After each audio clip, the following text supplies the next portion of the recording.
একের পর এক সিআইডির নোটিশ, ভবানী ভবনে হাজিরা, রবিবার ফের সিআইডির তলব। গত কয়েকদিনে শিরোনামে অভিষেক বন্দ্যোপাধ্যায়। এরই মধ্যে শনিবার আত্মসহায়ক সুমিত রায়ের খোঁজে তাঁর কালীঘাটের বাড়িতে পৌঁছে গেল পুলিশ। প্রথমে রাতভর অপেক্ষা, এরপর সকালবেলা দরজার তালা ভেঙে ভিতরে ঢুকল পুলিশ। বাড়ির যে দুটো গেট, বাইরের গেট এবং ভেতরের যে গেট রয়েছে, সেই গেটের তালা ভাঙে, তালা কাটে, লক কেটে একেবারে বাড়ির ভেতরে সকাল 6টার পরে অভিষেক বন্দ্যোপাধ্যায়ের বাড়ির ভেতরে পুলিশের টিম তারা পৌঁছে যায়। সূত্রের খবর, শালবনীর একটি জমি জালিয়াতি ও প্রতারণা মামলার তদন্তে অভিষেক বন্দ্যোপাধ্যায়ের আত্মসহায়ক সুমিত রায়ের খোঁজ করছেন তদন্তকারীরা। পুলিশ সূত্রে খবর, ওই মামলায় কিছুদিন আগে খড়গপুর থেকে গ্রেপ্তার করা হয় মেদিনীপুরের প্রাক্তন তৃণমূল বিধায়ক সুজয় হাজরাকে। তাঁকে জেরা করে উঠে আসে সুমিত রায়ের নাম।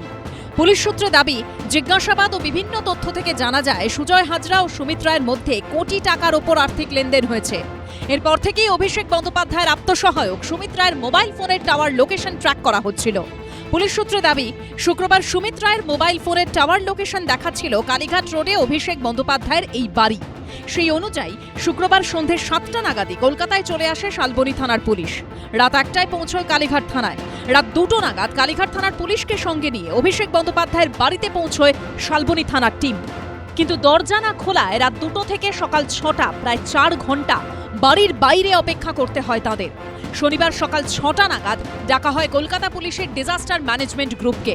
ভাঙা হয় বাড়ির সামনের 2টি গেটের তালা। সকাল 6:20-তে তালা ভেঙে অভিষেক বন্দ্যোপাধ্যায়ের বাড়ির ভিতরে ঢোকে পুলিশ।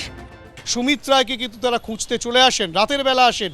তারা বাধাপ্রাপ্ত হন অভিষেক বন্দ্যোপাধ্যায়ের বাড়িতে এসে কাজে তারা বাধাপ্রাপ্ত হয়, কেননা তাদেরকে ঢুকতে দেওয়া হয়নি। পরবর্তী ক্ষেত্রে গ্যাস কাটার দিয়ে তালা কেটে তাদেরকে ভেতরে প্রবেশ করতে হয়। প্রায় 1.5 ঘন্টা সেখানে তল্লাশি চালিয়েও খোঁজ মেলেনি অভিষেক বন্দ্যোপাধ্যায়ের আত্মসহায়ক সুমিত রায়ের।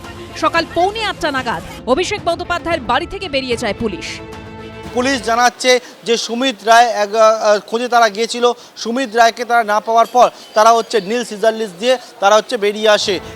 সকাল 6টায় পুলিশ বাহিনী অভিষেক বন্দ্যোপাধ্যায়ের বাড়িতে পৌঁছানোর কিছুক্ষণ পরই সেখানে পৌঁছে যান মমতা বন্দ্যোপাধ্যায়। যতক্ষণ তল্লাশি চলে তিনি অভিষেক বন্দ্যোপাধ্যায়ের বাড়িতেই ছিলেন। 8টায় পুলিশ বেরিয়ে যাওয়ার পর প্রাক্তন মুখ্যমন্ত্রী অভিষেক বন্দ্যোপাধ্যায়ের বাড়ি থেকে বের হন। উত্তর তারা দেখুন লুকিয়ে রেখেছে কি না, আমার পুরো বাড়ি সার্চ হয়েছে। উত্তর তদন্তকারী সংস্থার প্রতিনিধিদের জিজ্ঞেস করুন। অভিষেকের অফিস বলা হতো বা বলা হয় সেটা ওর বাড়ির অফিস হোক, গাড়ি ক্যামাকের অফিস, যা যা হতো দুর্নীতির কাজ বা অন্যায় ইত্যাদি সবই তো থ্রু সুমিত। তাৎপর্যপূর্ণভাবে অভিষেক বন্দ্যোপাধ্যায়ের আত্মসহায়ক সুমিত রায়কে কটাক্ষ করেছেন কুণাল ঘোষও। কার্যত তিনি বস, তিনি তার ফ্যান ক্লাব হয়ে গেল। সুমিত রায় ফ্যান ক্লাব, সেই ফেরেবাজগুলো কোথায়, সেগুলোকে একবার পুলিশ কান ধরে টেনে আনুক যে সুমিত রায় ফ্যান ক্লাব। ইয়ার কি হচ্ছে? সুমিত রায়কে খুশি না থাকলে অভিষেকের টাইম পাওয়া যাবে না। অর্ধেক কর্মীদেরকে হতাশ করা হয়েছে। এইসব সুমিত রায় জাতীয় লোকজন, এরা গোটা পার্টিটার 12টা বাজিয়ে দিয়েছে। এদিন সোশ্যাল মিডিয়ায় তৃণমূলের রাজ্যসভার সাংসদ সাগরিকা ঘোষ এই পোস্ট করে লিখেছেন, দোতলা থেকে ছাদ পর্যন্ত চলে 90 মিনিটের তল্লাশি।